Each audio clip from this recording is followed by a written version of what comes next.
ಬ್ರಾಹ್ಮಣ ಇದ್ಯೋ ಲಿಂಗಾಯತ್ ಇದ್ಯೋ ಏನ್ ಕೀಳ್ ಜಾತಿ ಇದ್ಯೋ ಕೀಳ್ ಜಾತಿ ಅಂತ ಮಾಡ್ಕೊಂಡದ ಅವ್ರ ಅದು ಇಲ್ಲಿ ಜಾತಿ ಕೀಳ ಮೇಲು ಅದು ಇಲ್ಲ ಅದು ವ್ಯವಸ್ಥೆನೇ ಇಲ್ಲ ಅದು ಮತ್ತೇನಂತ ಅದು ನಾವು ಮಾನಸಿಕವಾಗಿ ಭಾವನಾತ್ಮಕವಾಗಿ ನಾ ದೊಡ್ಡ ಜಾತಿ ಅವ ನಾ ಸನ್ಯಾಸಿ ನಾ ಗೃಹಸ್ಥ ನಾ ಬ್ರಹ್ಮಚಾರಿ ಇದನ್ನೆಲ್ಲ ನಾವು ಮಾಡ್ಕೊಂಡಿದೆವು. ಆದ್ದರಿಂದ ಏನಂತ ಕೇಳಿದ್ರೆ ಒಳಗಿರೋ ಆತ್ಮನಾದ ನಾನು ಅನ್ನೋದಕ್ಕೆ ಯಾವ ಭೂತ ಭೌತಿಕ ಪದಾರ್ಥಗಳಲ್ಲ ಅದಕ್ಕೆ ಜಡ ಅನ್ಬೇಕಾಕೈತಿ. ಮತ್ ಅರಿವಿನ ಸ್ವರೂಪ ಯಾವದೈತಿ ಆತ್ಮ ಮಾತ್ರ ಐತಿ. ಅರಿವಿಗೆ ನಾನು ಅನ್ಬೇಕಲ್ಲ ಅಲ್ಲದೆ ಈ ಮ್ಯಾಲ ಹಾಕೊಂಡ್ ಅರಿವಿ ಅಲ್ಲ, ಅರಿವು ಕಾನ್ಸಿಯಸ್ ಆ ಶುದ್ಧ ಅರಿವಿಗೆ ನಾನು ಅನ್ಬೇಕಲ್ದ ಈ ಶರೀರಕ್ಕೆ ನಾನು ಅಂದ್ರ ಮೂರ್ಖ ಅಂತಾರ ಅವ. ಏನಂತಾರ ಅವಂಗ ಮೂರ್ಖ. ಬಿದ್ದು ಹೋಗದಿದು ಸಾಯೋ ತರನು ಬಡದಾಡ್ತಾನೆ ಇದ್ರ ಮೇಲೆ ಅಭಿಮಾನ ಮಾಡಿ ಇದಕ್ಕೆ ಜೋಡ್ ಮಾಡಿದ್ ಹೇಳ್ತೀನಿ ಹಾಕಿ ಹುಟ್ಟಿದ ಮಕ್ಕಳು ಸ್ವಾಮೀಜಿ ಅದಕ್ಕ ಅವರು ವಚನಕಾರ ಹೇಳಿದ್ರು ಭೂಮಿ ನಿನ್ನದಲ್ಲ, ಹೇಮ ನಿನ್ನದಲ್ಲ, ಕಾಮಿನಿ ನಿನ್ನವಳಲ್ಲ. ಇವು ಜಗಕ್ಕಿಕ್ಕಿದ ವಿಧಿಯು. ಇದೇನಂತ ಕೇಳಿದ್ರ ಜಗಕ್ಕಿಕ್ಕಿದ ವಿಧಿ. ಅವುಗಳ ಮೇಲೆ ನಾನು ಅಂತ ಅಭಿಮಾನ ಮಾಡಿದೀವು ಅಂತ ಕೇಳಿದ್ರೆ ದುಃಖದಾಗ ಬಿದ್ದು ಒದ್ದಾಡೋದಾಕತಿ.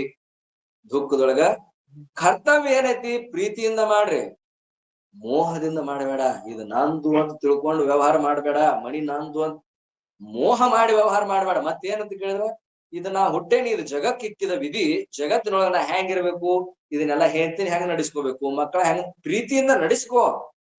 ಪರಂತು ಅದ್ರೊಳಗ ನಂದು ಅಂತ ಇದು ಭಾವನಾ ಐತಿ, ಇದನ್ನ ಮಾಡಬೇಡ.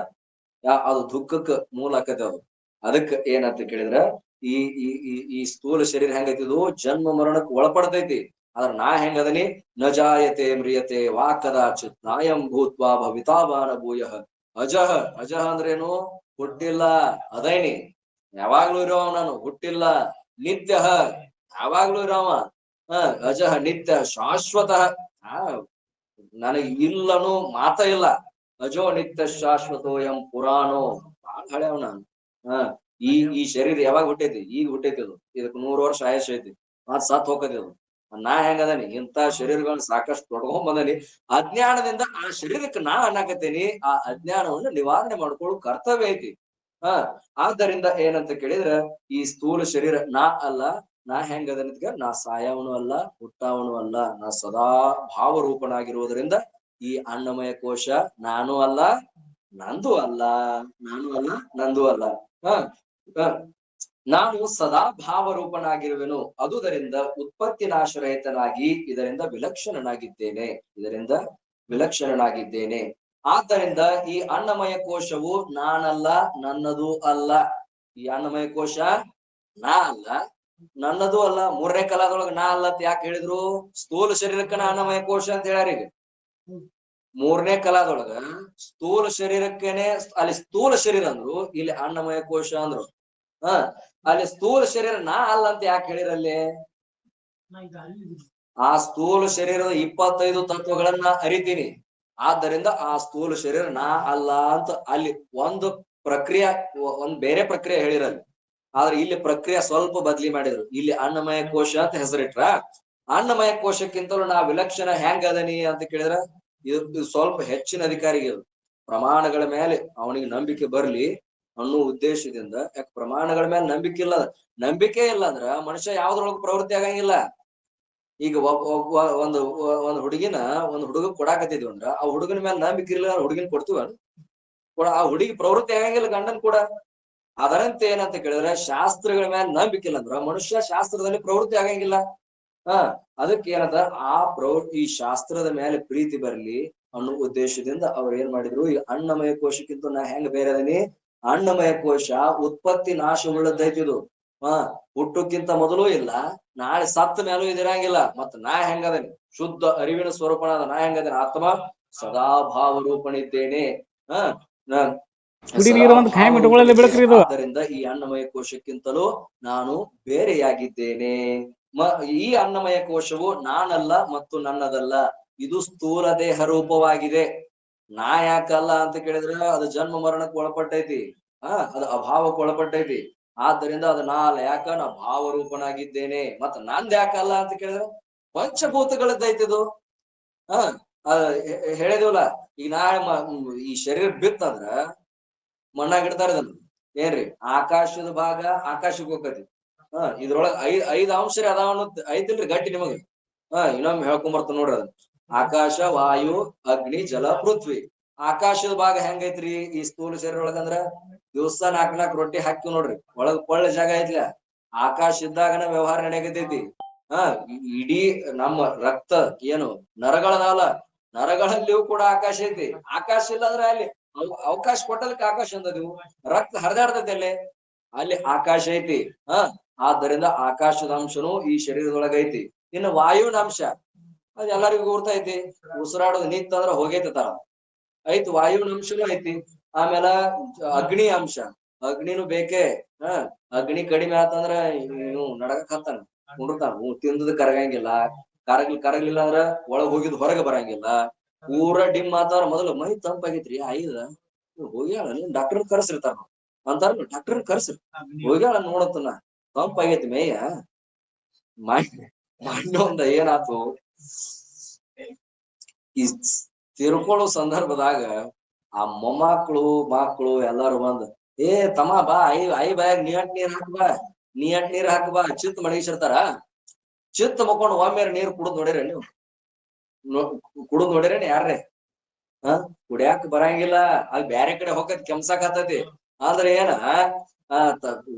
ಹಿಂಗ ಮಗ ಒಬ್ಬ ಕೊಲ್ಲುದೇನ ಐನ ಎಲ್ಲಾರು ಒಟ್ಟೊಟ್ಟು ಕೊಲ್ಲುದು. ಒಂದೊಂದ್ ಚಮಚಿ ನೀರ್ ಹಾಕಿ ನಾವ ಬಾ ಮೊಮ್ಮಗ ನೀನು ಬಾ ಸೊಸಿ ನೀವೊಂದ್ ಚಮಚಿ ಹಾಕ ಅಂದ್ರ ಕೊಲೆ ಮಾಡಿದ ಪಾಪ ಅಟ್ರಿಗೆ ಬರ್ಲಿ ಅಂತದ. ವಿಚಿತ್ರ ಇದ. ಹಂಗಾಲ ಈಗ ಹಂಗಾತ ಮಣಗಿಸಿ ಯಾರ ನೀರ್ ಕುಡಿಸ್ತಾರ? ನೀವು ಒಂದ್ಸಲ ಕುಡುದ್ ನೋಡ್ರಿ, ನೀವು ಕುಡಿಯಾಕ ಹಾಕದೇನ ಆಗುದಿಲ್ಲ. ನೀರ್ ಒಳಗ್ ಹೋಗಂಗಿಲ್ಲ. ಒಂದ್ ವೇಳೆ ಹಾದು ಅಂದ್ರುನು ಅವು ಹೋಗೋ ಜಾಗದಾಗ ಹೋಗುದಿಲ್ಲ, ಬೇರೆ ಜಾಗದಾಗ ಹೋಕ್ಕವು. ನಾವ ಅವ್ರನ್ನ ಇದನ್ ಮಾಡಿದಂಗ ಆಕತಿ. ಅದ್ ಸುಮ್ಮ ನಕ್ಲಿಗೆ ಅಂದ್ರೂ ಆತು, ಸುಮ್ಮ ಸಮಾಧಾನಕ್ಕಂದ್ರು ಹಾಕ್ಬಾರ್ದ. ಮಾಡದ ಸುಮ್ನ ನೀರ್ ಬಿಡು ಅಂತ ನಾವ್ ಹಾದ ಮ್ಯಾಲ ಬಿಡ್ರಿ. ಅದೊಂದ್ ಹಾದಿ ಬೇರೆ ಅದ. ಹಾದ ಮ್ಯಾಲ ಬಿಡ್ರಿ. ಹೋಗಕ್ಕಿಂತ ಮೊದಲ್ ನೀವ ಬಿಟ್ರ ನೀವ ಹೋಗ್ಸಿದಂಗ ಹಾಕೈತಿ ಅದು. ಹೌದಲ್ಲ? ಇರ್ಲಿ. ಅದಕ್ಕೆ ಏನಂತ ಕೇಳಿದ್ರ ಯಾವ್ದು ಆಕಾಶ, ವಾಯು, ಅಗ್ನಿ. ಇನ್ನು ಜಲ, ನೀರಿಂದನು ಒಳಗೈತೆ ಐತಿ. ರಕ್ತ ಹರಿದಾಡ್ತೈತಿ, ನೀರಿನ ಅಂಶನ ಅದಾವ. ರಕ್ತ ಐತಿ, ನೀರಿನ ಅಂಶ ಐತಿ.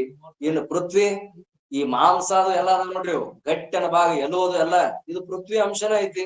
ಇದು ಸತ್ತ ಮೇಲೆ ಏನ್ ಮಣ್ಣಾಗ ಇಡ್ತಾರಲ್ಲ, ಆಕಾಶದ ಭಾಗ ಆಕಾಶಕ್ಕೆ ಹೋಗ್ತೈತಿ, ವಾಯುವಿನ ಭಾಗ ವಾಯುವಿಗೆ ಹೋಗ್ತೈತಿ, ಅಗ್ನಿ ಭಾಗ ಅಗ್ನಿಗೆ ಹೋಗ್ತೈತಿ. ಆಮೇಲೆ ಜಲದ ಭಾಗ ಜಲ ಸೇರಿತು, ಪೃಥ್ವಿ ಭಾಗ ಪೃಥ್ವಿ ಒಳಗೆ ಸೇರಿ ಲೀನ್ ಆಗಿ ಹೋತು. ಇಂಥ ಶರೀರಕ್ಕೆ ನಾ ಅಂದ್ರ ಎಷ್ಟ್ ಅನರ್ಥ ಆಕೈತಿ. ಈಗ ಇದ್ದಾಗನ ಅದನ್ನ ರೂಢಿ ಮಾಡ್ಕೊಂಡು ಹೋಗೋದು. ಈ ಶರೀರ ನಾ ಅಲ್ಲ. ಯಾಕ ನಾ ಅಲ್ಲ? ಇದು ಏನಂತ ಕೇಳಿದ್ರ, ಹುಟ್ಟಕ್ಕಿಂತ ಮೊದಲಿಲ್ಲ, ನಾಶಾನಂತರೂ ಇದು ಇರಂಗಿಲ್ಲ. ಆದ್ದರಿಂದ ಏನಂತ ಕೇಳಿದ್ರೆ ಇದು ನಾ ಅಲ್ಲ. ಹಿಂಗ್ ಮನನ ಮಾಡಿ ಅದನ್ನ ಗಟ್ಟಿ ಮಾಡ್ಬೇಕಾಕೈತಿ. ಈ ಅನ್ನಮಯ ಕೋಶವು ನಾನಲ್ಲ ಮತ್ತು ನನ್ನದಲ್ಲ, ಇದು ಸ್ಥೂಲ ದೇಹ ರೂಪವಾಗಿದೆ. ನಾವು ಇದನ್ನು ತಿಳಿಯುವ ಆತ್ಮ ನಾ ಹೆಂಗದನಿ, ನಾನು ಇದನ್ನು ಅರಿಯುವಂತ ಪ್ರತ್ಯೇಕ ಆತ್ಮ ಇದ್ದೇನೆ, ಶುದ್ಧ ಅರಿವಿನ ಸ್ವರೂಪನಿದ್ದೇನೆ. ಪ್ರತ್ಯೇಕ ಆತ್ಮ ಇದ್ದೀನಿ, ಇದರಿಂದ ಬೇರೆಯಾಗಿರುವೆನು. ನಾ ಇದರಿಂದ ಹೆಂಗದನಿ, ಬೇರೆಯಾಗಿರುವೆನು. ಈ ಪ್ರಕಾರ ಅನ್ನಮಯ ಕೋಶದಿಂದ ನಾನು ಬೇರೆಯಾಗಿರುವೆನು. ಈ ಪ್ರಕಾರ ಏನಂತ ಕೇಳಿದ್ರ, ಅನ್ನಮಯ ಕೋಶದಿಂದ ಬೇರೆಯಾಗಿರುವೆನು ಎಂದು ತಿಳಿಯಬೇಕು. ಅನ್ನಮಯ ಕೋಶಕ್ಕಿಂತಲೂ ನಾ ಬೇರೆ ಅಂತ ತಿಳ್ಕೊಬೇಕು. ಇನ್ನು ಪ್ರಾಣಮಯ ಕೋಶ ಅಂದ್ರೆ ಏನು ಅಂತ ಕೇಳಿದ್ರ, ಪ್ರಾಣಮಯ ಕೋಶ ಅಂದ್ರೆ ಏನು ಅಂತ ಕೇಳಿದ್ರ ಅದಕ್ಕೆ ಹೇಳ್ತಾರ, ಪಂಚ ಕರ್ಮೇಂದ್ರಿಯ ಸಹಿತ ಪಂಚ ಪ್ರಾಣಗಳು ಇದು ಪ್ರಾಣಮಯ ಕೋಶವಾಗಿದೆ. ಈಗ ಒಂದೇದ್ ಏನ್ ತಿಳಿಸಿರು, ಅನ್ನಮಯ ಕೋಶ ನಾ ಅಲ್ಲ. ಯಾಕ ನಾ ಅಲ್ಲ? ಅನ್ನಮಯ ಕೋಶ ಅಭಾವಕ್ಕೆ ಒಳಪಡ್ತೈತಿ. ಹುಟ್ಟಕ್ಕಿಂತ ಮೊದಲಿಲ್ಲ, ನಾಶಾನಂತರ ಇರಂಗಿಲ್ಲ. ನಾ ಹೆಂಗದನಿ, ಸದಾ ಭಾವ ರೂಪನಾಗಿದ್ದೇನೆ. ಇದು ಒಂದು. ಮತ್ತ ಆ ಅನ್ನಮಯ ಕೋಶವನ್ನು ನಾ ಎದುರಿಟ್ಟು ಅರಿತೀನಿ. ಅನ್ನಮಯ ಕೋಶವನ್ನು ನಾ ಎದುರಿಟ್ಟು ಅರಿತೀನಿ. ಹೆಂಗ ಈ ಮೈಕ್ ಎದುರಿಟ್ಟು ಅರಿತೀನಿ, ಈ ಮೈಕ್ ನಾ ಅಲ್ಲ. ಯಾಕ ಎದುರಿಟ್ಟು ಅರಿತೀನಿ ಇದನ್ನ, ಅದಕ್ ನಾ ಅಲ್ಲ. ಮತ್ ಈ ಮೈಕ್ ನಾ ಅಂತಂದ್ರ ಸ್ವಾಮಿ ತಲಿ ಕೆಟ್ಟತಿ ಅಂತಾರ. ಸ್ವಾಮಿ ತೆಲಿಗೆ ಮೈಕ ನಾ ಅಂತನ್ರಿ ಸ್ವಾಮಿ ಅಂತಾರ ಅವ್ರು. ಅದರಂತೆ ಈ ಸ್ಥೂಲ ಶರೀರವನ್ನು ನಾವು ಅರಿತೀವಿ ಇದನ್ನ. ಆದ್ದರಿಂದ ಈ ಸ್ಥೂಲ ಶರೀರ ನಾ ಅಲ್ಲ. ನಂದ್ ಯಾಕಲ್ಲ ಅಂದ್ರ ಇದು ಪಂಚಭೂತಗಳದ್ದೈತಪ್ಪ. ಈ ಮೈಕ ಮುಟ್ಟದೈತಿ, ಹ ಈ ಸ್ಥೂಲ ಶರೀರ ಪಂಚಭೂತಗಳದ್ದೈತಿ. ಆದ್ದರಿಂದ ಅದು ನಾ ಅಲ್ಲ, ನಂದು ಅಲ್ಲ ಅಂತ ಹಿಂಗ್ ಮನನ ಮಾಡ್ಬೇಕು ಮೇಲೆ ಮೇಲೆ ಮೇಲೆ ಮೇಲೆ. ಹ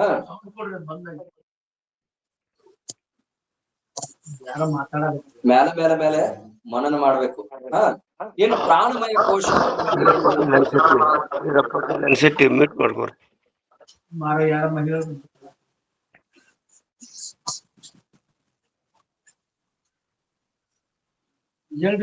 ಮ್ಯೂಟ್ ಮಾಡ್ಕೋರಿ. ಪಂಚ ಪ್ರಾಣಗಳು ಇದಕ್ಕೆ ಏನಾಗಬೇಕು? ಪ್ರಾಣಮಯ ಕೋಶ. ಇದಕ್ಕೆ ಏನಾಗಬೇಕು? ಪ್ರಾಣಮಯ ಕೋಶ. ಪ್ರಾಣಮಯ ಕೋಶವಾಗಿದೆ. ಪಂಚ ಕರ್ಮೇಂದ್ರಿಯ ಸಹಿತ ಪಂಚ ಪ್ರಾಣಗಳು ಯಾವುವು ಅಂತ ಹೇಳಿ ಇಂದು ನಾವು ಹೇಳ್ಕೊಂಡ್ ಬಂದಿದ್ವು. ಯಾವ ಹೇಳಿದ್ವು? ಪಂಚ ಕರ್ಮೇಂದ್ರಿಯಗಳು ವಾಕು, ಪಾಣಿ, ಪಾದ, ಉಪಸ್ಥ, ಬುಧ. ವಾಕು ಅಂದ್ರ ಮಾತಾಡೋದು, ಪಾಣಿ ಅಂದ್ರ ಕೈ, ಪಾದ ಅಂದ್ರ ಕಾಲು, ವಾಕ್ಪಾಣಿ ಪಾದ. ಉಪಸ್ಥ ಇಂದ್ರಿಯ ಅಂದ್ರ ಮೂತ್ರೇಂದ್ರಿಯ. ಉಪಸ್ಥ ಬುಧ ಅಂದ್ರ ಮಲ ವಿಸರ್ಜನೆ ಮಾಡೋದು. ಇದಕ್ಕೆ ಏನಂತ ಕರೆದು? ಇವು ಪಂಚ ಕರ್ಮೇಂದ್ರಿಯಗಳು. ಇದರ ಸಹಿತ ಪಂಚ ಪ್ರಾಣಗಳು ಯಾವ್ಯಾವು? ಪ್ರಾಣ, ಅಪಾನ, ಸಮಾನ, ಉದಾನ, ಜ್ಞಾನ. ಇವು 10 ಕೂಡೇನ ಏನಂತ ಕರೆದ್ರು? ಪ್ರಾಣಮಯ ಕೋಶ ಅಂತ ಕರೆದ್ರು.